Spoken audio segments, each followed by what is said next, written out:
Salam sejahtera dan salam Malaysia Madani. Persatuan Sukan Orang Pekak Malaysia MSDF akan terus komited dalam usaha membangunkan serta melahirkan permata-permata baharu dalam arena sukan orang pekak di Malaysia.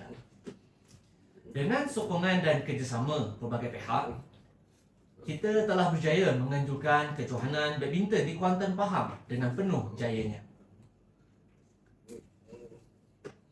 Kejayaan tersebut menjadi pemangkin semangat untuk kita terus melangkah lebih jauh.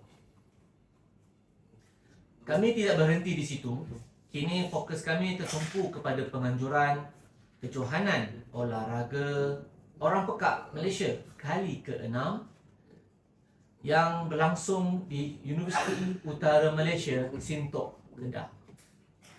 Kejohanan ini diadakan bermula 11 hingga 13 bulan 6 2026.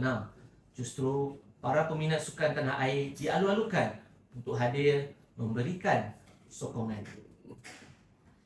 Ini juga merupakan satu peluang yang terbaik untuk masyarakat melihat dan lebih dekat bagaimana acara olahraga komuniti pekak dilangsungkan dengan penuh semangat dan disiplin.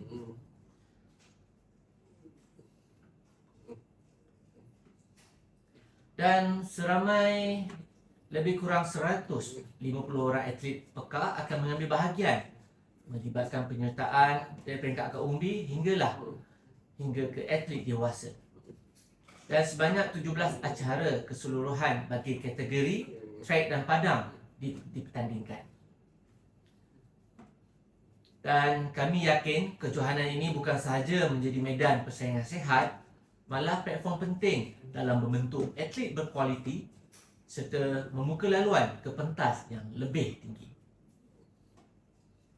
Akhir kata, marilah kita menyokong pembangunan sukan inklusif serta menghargai keupayaan luar biasa atlet-atlet pekak kita ke arah kecemerlangan tanpa batasan.